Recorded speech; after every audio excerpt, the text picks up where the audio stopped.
गोविंदा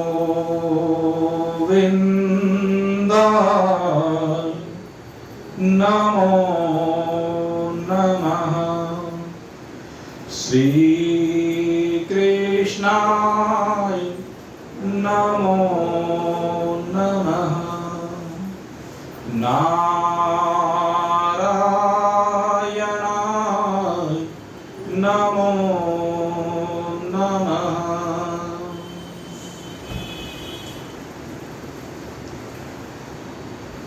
हृदय में प्रेम रस की रसधार का दिव्य प्रवहन करके निज कल्याणार्थ अत्यंत आस्था और निष्ठा से संयुक्त होकर श्रद्धा एवं विश्वास की ज्योत जगाकर परमात्मा देव के चरणारविंदों में अपने हृदय के शुभ भावों को समर्पित करते परम प्रिय है निज स्वरूप वृंद जिज्ञासु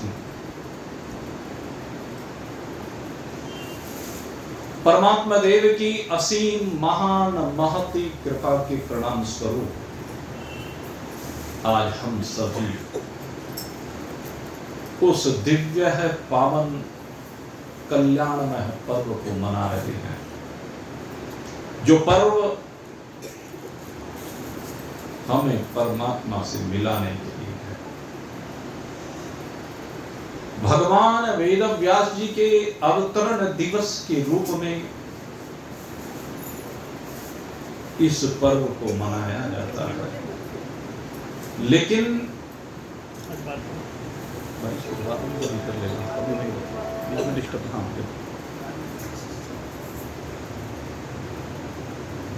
भगवान वेद व्यास जी के अवतरण से लेकर के आज तक जितने भी गुरु उनकी परंपरा का अनुकरण करते हैं, उनके द्वारा प्रदत्त 4 वेदों से, उनके द्वारा प्रदत्त 18 पुराणों से और हमारे अंतिम शास्त्र ब्रह्म सूत्र से दिव्य अमृत रस का प्रवाह करते हैं। वह सब महान पुरुष उन भगवान नारायण का ही प्रतिनिधित्व करते हैं। व्यासाय विष्णु रूपाय, भगवान वेद व्यास भगवान विष्णु के अवतार हैं और उनके मुखारविंद से स्रवित इस अमृत को प्रदान करने के कारण वह भी भगवान विष्णु का ही स्वरूप माने जाते हैं। और अगर मैं बात करूं उस दिव्य महान पुरुष की जिसकी वजह से ये वाणी उस अमृत का पान आपको करा पाती है, जिस अमृत का पान करने के उपरांत आप मृत्यु मुखात प्रमुच्यते, मृत्यु के समस्त कष्ट को भूल करके मृत्यु की उपाधि को जीवन से बाहर निकाल करके अपने आप में अमरता का अनुभव करते हैं। तो वो है मेरे गुरु द्वारा प्रदत्त, मेरे अलौकिक गुरु द्वारा प्रदत्त अमृत ज्ञान गंगा, जिसका प्रवाह इन कर्णपुटों के माध्यम से इस हृदय में हुआ है और इस हृदय से स्रवित होकर के आप सबके हृदय को आलोकित करते हुए, आप सबके हृदय को प्रकाशित करते हुए, आप सबके हृदय में आनंद रूप से विराजमान मेरे सदगुरु जो सार्वभौम सत्ता है, जो भगवान नारायण का साक्षात स्वरूप, मैंने तो सदा उनके अंदर उस चतुर्भुजी स्वरूप का ही सदा दर्शन किया है, क्योंकि उनके अंदर मुझे केवल भगवान नारायण के अतिरिक्त कुछ दिखाई नहीं दिया। भगवान नारायण ने जो कुछ विभिन्न शास्त्रों में हमें प्रदान किया है, वही उन्होंने सब कुछ मुझे प्रदान किया है। ऐसे सदगुरु देव के चरणारविंदों में आज उनके भी अवतरण दिवस, क्योंकि महान पुरुषों का अवतरण दिवस यही माना जाता है। भले ही लौकिक रूप से वह जगत में किसी भी दिन प्रकट हुए हों, लेकिन ये गुरु पूर्णिमा का जो पर्व है, इसी दिन समस्त महान पुरुषों का अवतरण दिवस माना जाता है। मैं अपने सदगुरुदेव परम श्रद्धेय श्री श्री 1008 श्रीमद परमहंस परिव्राजकाचार्य ब्रह्मनिष्ठ ब्रह्मवित्त ब्रह्मलीन स्वामी विशुद्धानंद जी महाराज के श्री चरणों में कोटि सहस्र प्रणाम करता हूँ और प्रार्थना करता हूँ कि हे प्रभु, जिस अमृत गंगा का प्रवाहन आपने मेरे हृदय में किया, उस अमृत गंगा का प्रवाहन जितने भी भक्त, जितने भी भगवान के प्रेमी संपर्क में आए, उन सब के हृदय में भी उसी अमृत गंगा का प्रवाह हो जाए और वो मृत्यु के मुख से सदा सदा के लिए छूट करके अपने आप में अजरता अमरता अविनाशिता को सदा सदा के लिए अनुभव करें। हे प्रभु, आपकी कृपा दृष्टि सदा बनी रहे। और मेरे मित्रों, ये मनुष्य शरीर एकमात्र ऐसा शरीर है जिसमें आप अपनी अजरता अमरता अविनाशिता को अनुभूत कर सकते हैं। अन्य दुनिया में कोई भी ऐसा शरीर नहीं है। अनंत कोटि ब्रह्मांडों में जो 84 लाख प्रकार के शरीर हैं, उनमें कोई भी ऐसा शरीर नहीं है जिसमें आप इस अमृत तत्व का अपने आप में अनुभव कर सकें। दुनिया में जितने भी शरीर आज तक किसी ने धारण किए हैं, उन सब शरीरों में सबने प्रयास किया है कि मैं मृत्यु के मुख से बाहर निकल जाऊं। मुझे क्योंकि मृत्यु से डर लगता है। संसार में कोई ऐसा प्राणी नहीं जिसको मृत्यु से डर ना लगता हो।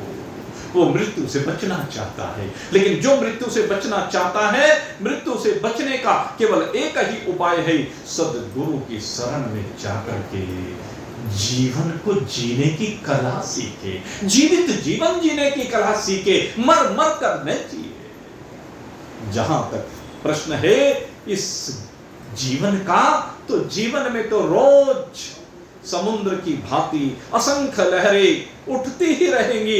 मन संकल्प विकल्प से संयुक्त रहेगा। न जाने कितने संकल्प विकल्प इस मन में होते रहते हैं। एक दिन में हजारों लाखों करोड़ों संकल्प विकल्प हो जाते हैं और वो संकल्प विकल्प अनुकूलता और प्रतिकूलता प्रदान करते हुए से दिखते हैं। लेकिन जिसने जान लिया कि ये सब आने वाले हैं और जाने वाले हैं, वो इनका दृष्टा बन करके, इनका साक्षी बन करके केवल इनको देखता है, इनसे विलग हो जाता है। मेरे मित्रों, महान पुरुष इस संसार में फंसे हुए इन जीवों को यही विद्या सिखाते हैं कि जिसके द्वारा जब तू इस संसार में यात्रा कर रहा हो, तो संसार की यात्रा करते हुए ये प्रतिकूलताओं के सूल तेरे जिस्म में न चुभेंगे। ये शब्दबाणों के सूल तेरे हृदय को व्यथित ना करेंगे। ये जीवन जीने की कला हमें महान पुरुष सिखाते हैं। महान पुरुषों के पास यही होता है, अन्यथा तो रोज व्यक्ति मरता रहता है, मरता रहता है, मरता रहता है। अनंत कोटि जन्मों से, युग युगांतर, कल्प कल्पांतर से ये जीव मरता ही तो चला आया है। लेकिन मेरे मित्रों, इस बार मरना नहीं है, इस बार तो जीना है। उस कला को सीखना है। जब ये शरीर आपने पाया है, शरीर तो पहले भी बहुत पाए, लेकिन ये शरीर सबसे दुर्लभ शरीर कहा गया। बड़ भाग मानुष तन पावा, सुर दुर्लभ सब ग्रंथन गावा।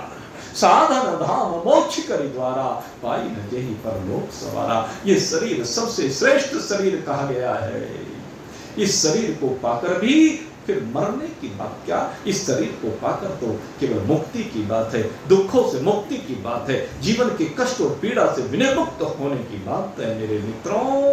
और यूं तो पाते जीवन सभी जगत में, पाते जीवन सभी जगत में, खाते भोजन सभी जगत में, पाते जीवन सभी जगत में, खाते भोजन सभी जगत में, आते जीव कभी नर तन में, आते जीव कभी नर तन में, मानव तन का सफल बनाना, मानव तन का सफल बनाना, इसको कोई कोई जाने है। जीवन एक कला जीने की, जीना कोई कोई जाने है। जीवन एक कला जीने की, जीना कोई कोई जाने है। पशु पक्षी भी भोग भोगते, पशु पक्षी भी भोग भोगते, दुख सुख भय और शोक भोगते, दुख सुख भय और शोक भोगते, सब में तन के भोग भोगते, सब में तन के भोग भोगते। बुद्धि एक अलग करती है, बुद्धि एक अलग करती है, ठिकाना कोई कोई जाने है। बुद्धि एक अलग करती है, ठिकाना कोई कोई जाने है। जीवन एक कला जीने की, जीना कोई कोई जाने है। जीवन एक कला जीने की, जीना कोई कोई जाने है। अरे सभी जीवन तो पा रहे हैं, लेकिन मृत्यु को पाने के लिए पा रहे हैं। आज तक जिसने भी जीवन पाया है वो सब मृत्यु के मुख में जाने के लिए पाया है। यहाँ करके खा पी रहे हैं, भोगों को भोग रहे हैं, वस्त्र पहन रहे हैं, आभूषण पहन रहे हैं, मकान दुकान फैक्ट्री बना रहे हैं। और पशुओं में हमने क्या फर्क है? ये तो सब कुछ पाश्विक है। इस पाश्विकता से बाहर निकलना है। अगर दुख से बाहर निकल चाहते हो, इन योनियों में कोई भी दुख से बाहर नहीं निकल सकता। दुख भी होगा, शोक भी होगा, भय भी होगा, मृत्यु भी होगी। लेकिन अगर यदि आप इस सब से बाहर निकलना चाहते हो तो इन भोगों की सीमा से बाहर निकलना पड़ेगा। जो विष आपको रोज घूंट घूंट करके पीना पड़ रहा है, उस घूंट घूंट करके पीते हुए विष से मरना नहीं है, बल्कि उसको अमृत बनाना है। और ये अमृत बनाने की कला मेरे गुरुदेव जानते थे। उन्होंने ये अमृत कला सिखाई है। वो कहते हैं, गरुड़ विद्या मुझको है आती, गरुड़ विद्या मुझको है आती, मणिधर दूर भगाऊंगा, मणिधर दूर भगाऊंगा। मेरे गुरु कहते थे, जो संसार के विष को तुम वमन करना पड़ रहा है, इस संसार के विष का तो तुम्हें पान करना पड़ रहा है बार बार। कहते हैं, ये जहरीले नाग जो बार बार तुम्हें डस रहे हैं, इन जहरीले नागों के विष से अगर बचना चाहते हो तो मैं तुम्हें गरुड़ विद्या सिखाता हूं। मेहनत तुमको करनी होगी, मैं उपाय बताऊंगा, लेकिन उस विद्या को पाने के लिए मैं उपाय बता सकता हूं।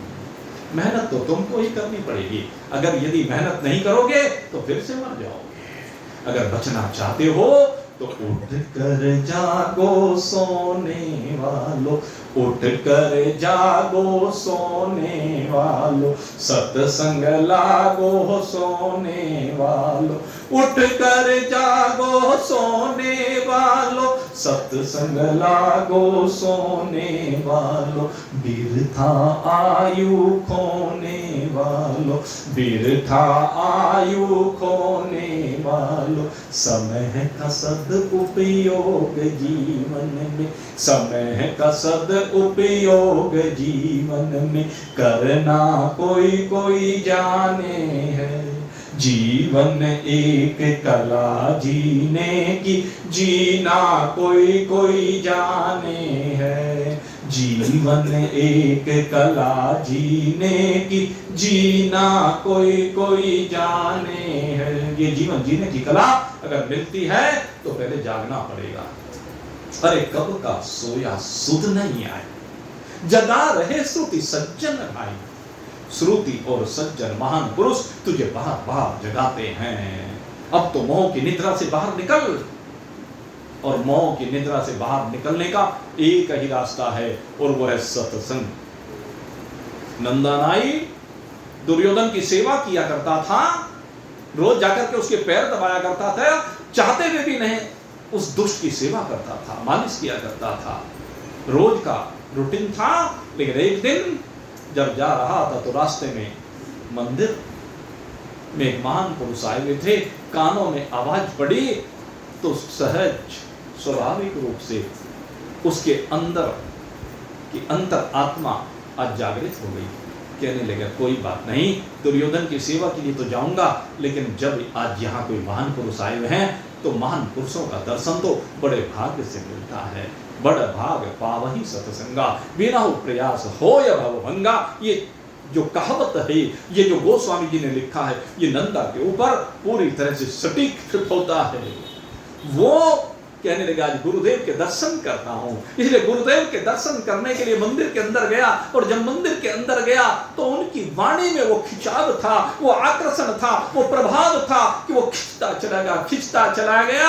और वही सत्संग में भगवान से ऐसी लो लगी कि इस दुनिया को भूल गया, इस संसार के रिश्ते नातों को भूल गया, इस संसार की माया को भूल गया, और केवल उसका चित्त भगवान में लगता चला गया। और जब भगवान ने देखा कि विलंब हो रहा है, दुर्योधन इसको छोड़ेगा नहीं, तो भगवान स्वयं उस दुष्ट की सेवा करने के लिए आज नंदा बनकर के पहुंच गए उस दुष्ट के पास। और जाकर के आज भगवान जिनके चरण कमलों की रग लेने के लिए न जाने जन्म जन्मांतर बीत जाते हैं महान पुरुषों के,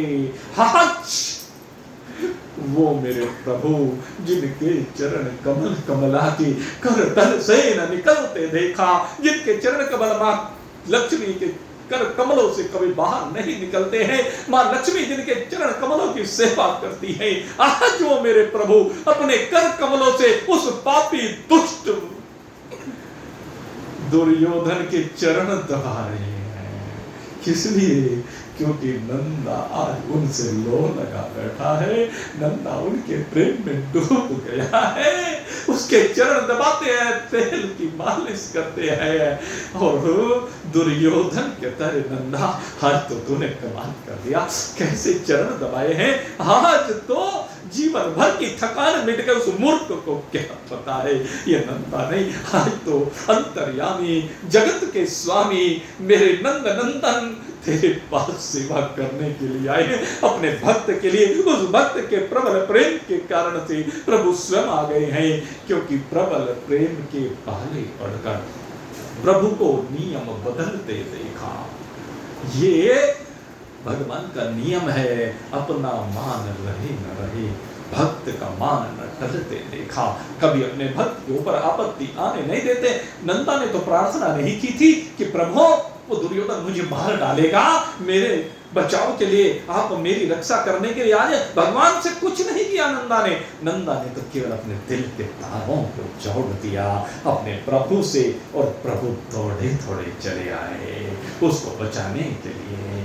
मेरे मित्रों, उस सत्संग का ऐसा प्रभाव हुआ कि सत्संग सुनने के बाद जब नंदा उस दुष्ट की सेवा करने के लिए गया, कहने लगे नंदा क्या बात है, क्यों आया है? कहने लगे प्रभु विलंब हो गया इसलिए आपकी सेवा कर। अरे आज तो तूने ऐसी सेवा की, जन्म जन्म की थकान मिट गई, इतनी सेवा तो पहले कभी तूने की नहीं।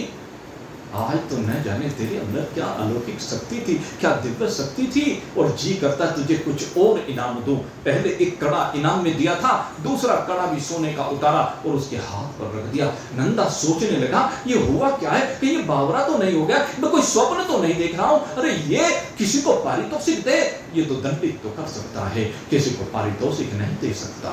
जरूर कुछ बात है। चिकोटी मार करके देखी, मैं स्वप्न तो नहीं देख रहा हूं, लेकिन नहीं, स्वप्न में नहीं, ये तो जागृति में हो रहा है। और नंदा तुरंत उसको ध्यान आया कि कुछ भी हो, आज मेरे प्रभु के साथ जो मेरी लौ लगी है वही मेरे काम को बनाने के लिए आए। इसलिए नंदा दौड़ पड़ा, वहां से गया भगवान के उस मंदिर में, उन महान पुरुष को देखा, उनके चरणों में लेट गया। हे गुरुदेव, गुरुदेव दया कर दो मुझ पर, गुरुदेव दया कर दो मुझ पर, मुझे अपनी शरण में रहने दो। गुरुदेव दया कर दो मुझ पर, मुझे अपनी शरण में रहने दो। मुझे ज्ञान के सागर से स्वामी, मुझे ज्ञान के सागर से स्वामी, अब निर्मल गागर भरने दो। गुरुदेव दया कर दो मुझ पर, मुझे अपनी शरण में रहने दो। हे गुरुदेव, मैं तो बस आपकी शरण में आ गया हूं। मैंने आज देख लिया, आपके सत्संग का प्रभाव मैंने देख लिया है। आज मेरे दिल में आपने भगवान को बैठा दिया है, और आज मैंने इस बात को अनुभव कर लिया है कि जो भगवान का स्मरण करता है, भगवान उसके सब लौकिक कामों को तो अपने आप करते चले जाते हैं। इसलिए गुरुदेव, अब मैं लौकिक काम को छोड़कर आ गया हूं। अब मैं उस दुष्ट पापी की सेवा क्यों करूं? मैंने उसका ठेका थोड़े ना लिया है। अरे मैं उसके लिए नहीं, मैं तो आपके चरण कमलों की सेवा के लिए आया हूं प्रभु, क्योंकि मैं जानता हूं तुम्हारी शरण में जो कोई आया वो पार हुआ बस एक ही पल में। तुम्हारी शरण में जो कोई आया वो पार हुआ बस एक ही पल में। इस दर पे हम भी आए हैं, इस दर पे हम भी आए हैं, इस दर पे गुजारा करने दो। गुरुदेव दया कर दो मुझ पर, मुझे अपनी शरण में रहने दो। गुरुदेव दया कर दो मुझ पर, मुझे अपनी शरण में। गुरुदेव मुझ पर दया कर दीजिए, मैं आपकी शरण में आ गया हूँ। मैं जानता हूँ इस भव सागर से पार होने का उपाय आप ही बता सकते हैं। संसार का कोई भी संबंधी मुझे भव से पार नहीं उतार सकता। मेरे माता पिता मेरे शरीर का पोषण कर सकते हैं, इसको लौकिक विद्या दिलवा सकते हैं, अपने धन का स्वामी मुझे बना सकते हैं, लेकिन मैं जानता हूं इस भव से अगर कोई पार कर सकता है तो वो केवल केवल आप हैं, क्योंकि आप भगवान का अवतार हैं। भगवान ने आपको इसी कार्य के लिए भेजा है। प्रभु, अब मेरी आंखों के आगे जो अंधेरा छाया हुआ है, मुझे आपके अतिरिक्त कोई दूसरी राह दिखाई नहीं देती है। लोक में कोई राह है भी नहीं, केवल अगर राह है तो आपके पास है। सर पे छाया घोर अंधेरा, सूझत नाही राह कोई। सर पे छाया घोर अंधेरा, सूझत नाही राह कोई। ये नैन मेरे को जोत तेरी, ये मेरे नैन अब तेरी ज्योति से प्रकाशित होंगे। अब इस नैन से मैं वो देखूंगा जो तू दिखाना चाहेगा। अरे माता पिता ने जो संसार दिखाया है, मेरे जो शिक्षक हैं उन्होंने जो मुझे संसार दिखाया है, वो तो सारा विनाशी है, वो तो क्षण भंगुर है, वो तो परिवर्तनशील है, वो तो रहने वाला है नहीं, वो तो केवल काम चलाओ है। अब मैं आपकी द्वारा प्रदत्त उस ज्योति से इस संसार का अवलोकन करना चाहता हूं। इसलिए प्रभु, ये नैन मेरे ओ ज्योत तेरी, इन नैनों को भी बहने दो। गुरुदेव दया कर दो मुझ पर, मुझे अपनी शरण में रहने दो। गुरुदेव दया कर दो मुझ पर, मुझे अपनी शरण में। चाहे डूबो दो, चाहे तैरा दो, मर भी गए तो देंगे दुआएं। चाहे डूबो दो, चाहे तैरा दो, मर भी गए तो देंगे दुआएं। हे प्रभु, हे गुरुदेव, आप जो चाहें सो करें। मैंने तो आज अपने आप को आपको समर्पित कर दिया है। कार्पण्य दोषोपत स्वभावे पृच्छामि त्वां धर्म सम्मूढ़चिता, यश्रेयान निश्चित्वं ब्रूहितन में शिष्यस्तेहं साधिमांतं प्रपन्ने। हे गुरुदेव, मैं आपका शिष्य हूँ, आप परम गुरु हैं, गुरुओं के गुरु हैं। हे कृष्ण, मैं आपको नमस्कार करता हूँ। कृष्णं वंदे जगत गुरु। हे प्रभु, अब मैंने अपनी नाव को तेरे हवाले कर दिए है। मेरी नाव के मल्लाह बन करके हे गुरुदेव, अब इसके खबरिया आपको बनना है। आप इसे चाहे डुबोए, चाहे पार लगाएं, लेकिन मैं जानता हूं मेरे गुरुदेव, आज तक आपने किसी की नाव को डुबोया ही नहीं है, क्योंकि मैं जानता हूं आप भक्तों के प्रेम में डूबना तो जानते हैं, लेकिन जो भक्तों के प्रेम में जब आप डूबते हैं तो वो जो आनंद रस का सागर प्रकट होता है, उस आनंद रस के सागर में आप अपने भक्तों को तैरा देते हैं, लबरेज कर देते हैं। यही आपकी विशेषता है मेरे गुरुदेव। ये नाव मेरी अब हाथ तेरे, ये नाव मेरी अब हाथ तेरे, मुझे भव सागर से तरने दो।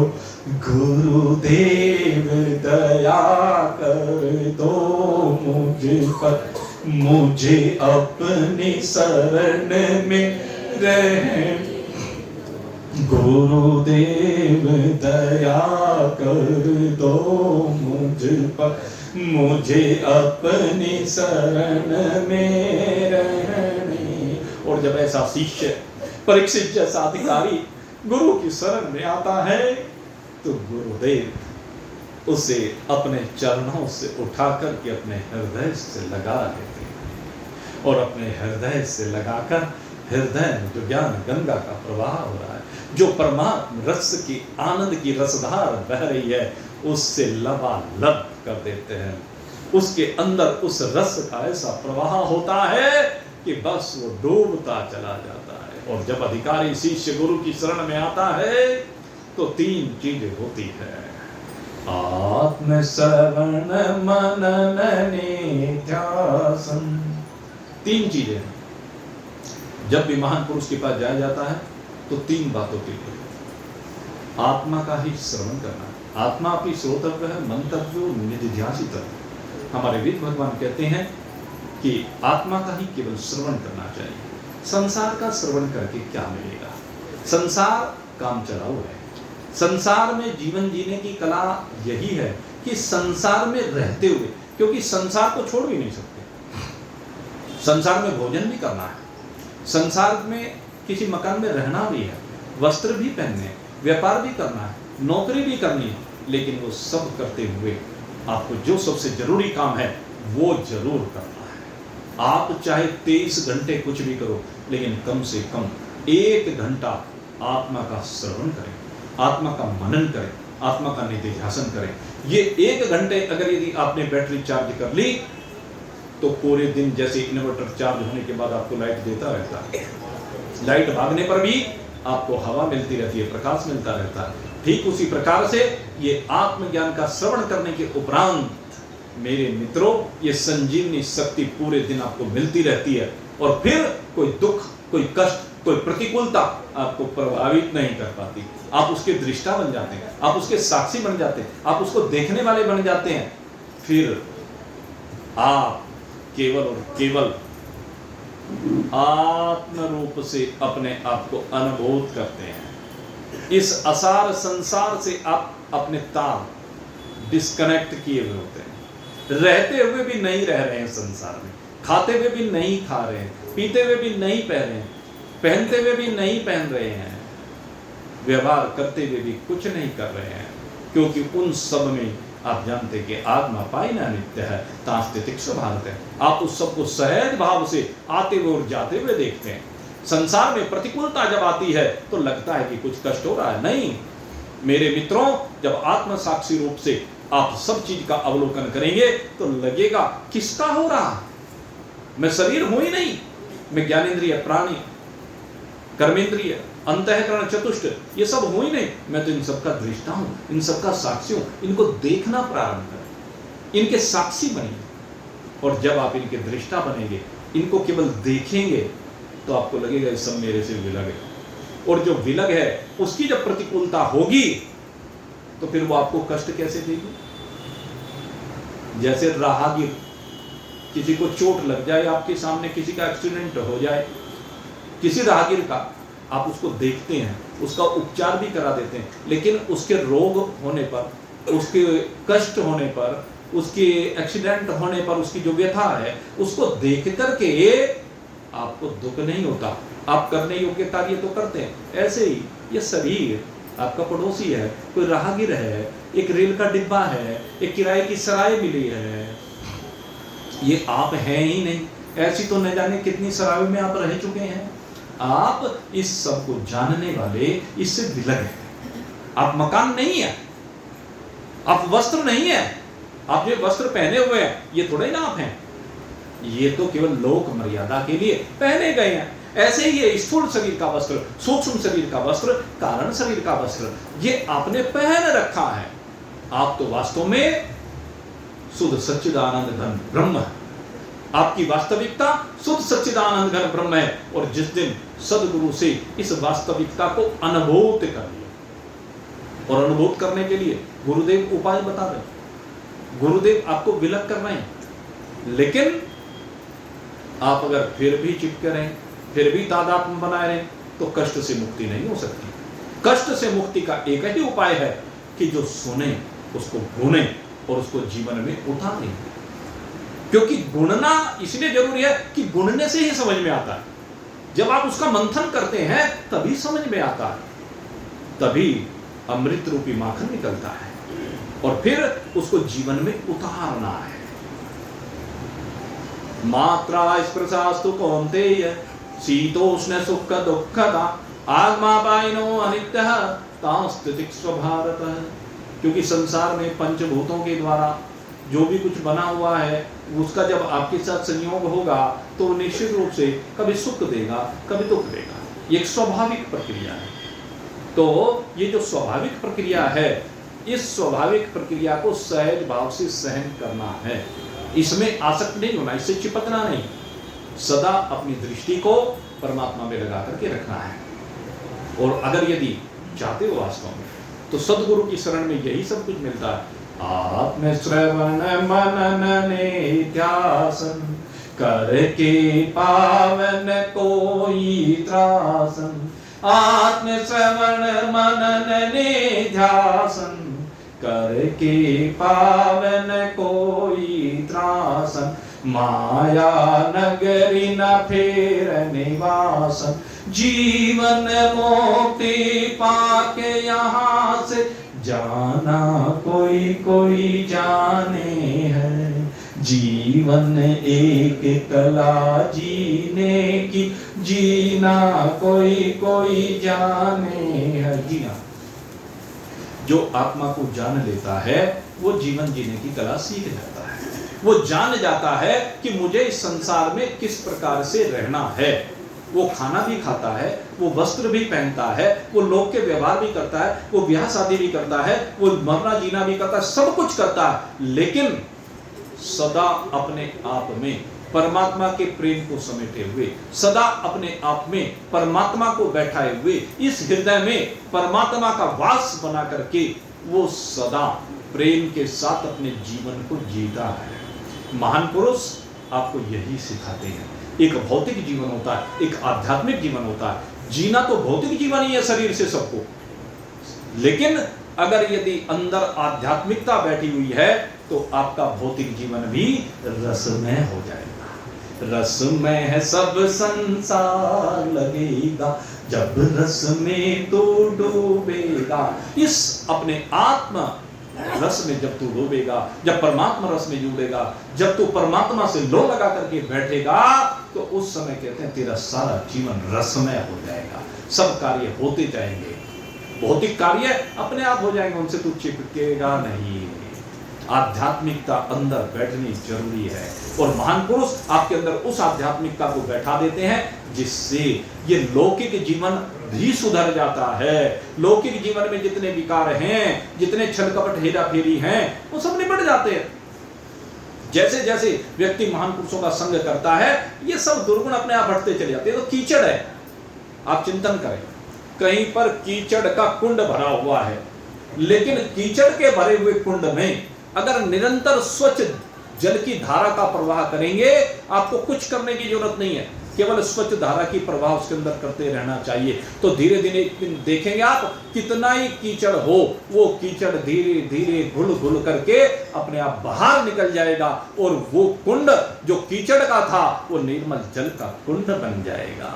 यही होता है मेरे मित्रों, जब महान पुरुषों का संग किया जाता है। अरे रोज कीजिए महान पुरुषों का संग, रोज सत्संग सुनिए। और मरना तो शरीर को एक दिन सबके है, लेकिन आप मरने वाले नहीं हैं। शरीर मरता है तो मर जाने दो, वो तो मरेगा, उसको कौन रोक सकता है। जिस दिन समय आएगा कोई बचा सकता है क्या उसको? लेकिन मरने से पहले अमर हो जाओ, क्योंकि तुम्हारा जो वास्तविक स्वरूप है वो अजर अमर अविनाशी है, जिसको कोई भी अस्त्र शस्त्र काट नहीं सकता, कोई जल भिगो नहीं सकता, कोई वायु सुखा नहीं सकती।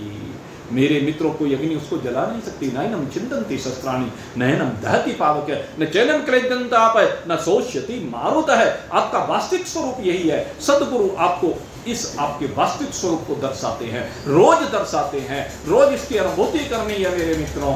अगर यदि संसार में जीना है और मरना है तो भाई मरते रहो, जिसे मरना है सो मरते रहो, लेकिन जिसे जीना है वो भगवान से लो लगाता है। और जब लो लगाता है तो जिस समय इस शरीर का प्रयाण होता है तो उसका प्रयाण भी अलौकिक होता है, दिव्य होता है। और उसका प्रयाण मेरे मित्रों सच मानना, आज मैं पुनः उसी बात को कह रहा हूं, जिस दिन प्रयाण काल आएगा ना, भगवान से अर्जुन ने पूछा था प्रयाण काले चकतम गए उसी नियतात्म भी, हे प्रभु आप पंत काल में किस प्रकार से जानने में आते हैं? तो भगवान ने कहा था सदा तदभाव भावित है, जो रोज मेरे में अपनी लौ को लगाता है, मुझसे रोज प्रेम करता है, मेरे साथ रोज अपने हृदय के तार जोड़ता है, कहते हैं उसका प्रयाण काल ऐसा अलौकिक होता है जिसकी कल्पना मात्र ही हम केवल कर सकते हैं, क्योंकि उसको देखने के लिए दिव्य चक्षु चाहिए, शास्त्र के चक्षु चाहिए, महान पुरुषों के चक्षु चाहिए। और वो चक्षु जब मिल जाते हैं तो उन चक्षुओं से उसका प्रयाण ऐसा अलौकिक होता है कि सब देवता आकर के, सब सिद्ध महान पुरुष आकर के उस जीवात्मा के यहां से उस प्रयाण को, जो परमात्मा के साथ एक रूपता का प्रयाण है, वो आकर के पुष्प वर्षा करते हैं, साधु साधु कह करके उसे भगवान के उस पावन लोक की यात्रा में साथ साथ उसके सहयोगी बनते हैं, जय जयकार करते हुए जाते हैं। और ये मेरे मित्रों सौभाग्य किसी किसी बिरले को मिलता है, और जिनको मिलता है उन्हीं के नाम इस इतिहास में स्वर्णिम अक्षरों में लिखे जाते हैं, उनकी गाथाएं गाई जाती हैं। हम भी उनकी गाथा गाते हैं जो उनका प्रयाण इस प्रकार से हुआ है। कई हमारे भक्त ऐसे हुए हैं जिन्होंने ऐसे प्रियान को प्राप्त किया है कि स्वयं भगवान के पार्षद उनको लेने के लिए स्वयं आए हैं। अपने धाम में भगवान ने उनको अपने साथ में स्थान दिया है। वो सालोक्य मुक्ति को, सामीप्य मुक्ति को, सारूप्य मुक्ति को, सायुज्य मुक्ति को, साष्टय मुक्ति को प्राप्त होते हैं। ऐसे भक्त मेरे मित्रों, ऐसे भक्तों को हम बारंबार नमन करते हैं। उनके उस भाव को, उनके उस समर्पण को, जिसके कारण से उनका प्रयाण भी अलौकिक हो गया है, उनका प्रयाण भी ऐतिहासिक हो गया है। नहीं तो संसार में कुत्ते बिल्ली की तरह तो सारी संसार मर रहा है, कौन पूछने वाला है। लेकिन परमात्मा सानिध्य को जो प्राप्त होता है उसका प्रयाण इतिहास बन जाता है। भगवान शंकराचार्य मेरे मित्रों सदा अमर है, तुकाराम सदा अमर है, नामदेव सदा अमर है। मेरे मित्रों जितने भी महान पुरुष हैं वो सदा अमर हैं, वो कभी मरते नहीं हैं। तो मेरे मित्रों अपने जीवन को सजाइए, अपने जीवन को संवारिए महान पुरुषों के संग में। और हम तो सदा इसीलिए प्रयास करते रहते हैं कि आपके जीवन को सजाएं, आपके जीवन को संवारें, आपका ऐसा अद्भुत श्रृंगार हो कि उस श्रृंगार को देख करके परमात्मा भी लोभा जाए, परमात्मा भी आप पर रीझ जाए। बस हमारा तो केवल एक यही प्रयास होता है और इसी प्रयास को अनवरत अपने गुरुदेव की कृपा से करते रहे हैं और करते रहेंगे जब तक ये शरीर की यात्रा इस लोक में चलती रहेगी।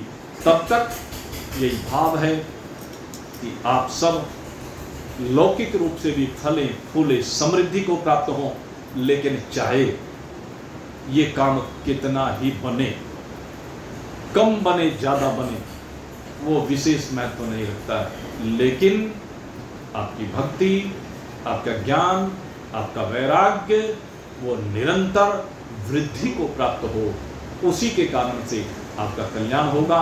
मैं आप सभी के लिए भगवान श्री हरि नारायण से आज इस गुरु पूर्णिमा के परम पावन पर्व पर प्रार्थना कर रहा हूं और साथ में उन महान पुरुषों को नमन करते हुए, जिन महान पुरुषों ने इस हृदय को शक्ति प्रदान की है, वाणी प्रदान की है, उन समस्त गुरुओं को माता पिता से लेकर के मेरे सदगुरुदेव तक और न जाने लोक में कितने महान पुरुष हैं, उन सभी के चरणों में कोटिशः प्रणाम करते हुए, समस्त दैविक शक्तियों के चरणों में कोटिशः प्रणाम करते हुए, भगवान श्री हरि नारायण जो इस सृष्टि के एकमात्र स्वामी हैं, उनके चरणों में नमन करते हुए आप सबके लिए प्रार्थना करता हूं कि इन सब का आशीर्वाद आपके कर्णपुटों के माध्यम से आपके हृदय में सदा प्रकाशित होता रहे, आलोकित होता रहे और आपका हृदय सदा आनंदित होता रहे। इन्हीं शुभ भावों के साथ ये गुरु पूर्णिमा का प्रसाद आपको समर्पित है। आप सभी का बहुत बहुत धन्यवाद, आभार। बोलिए सच्चिदानंद भगवान की जय। मोर मुकुट वंशी वाले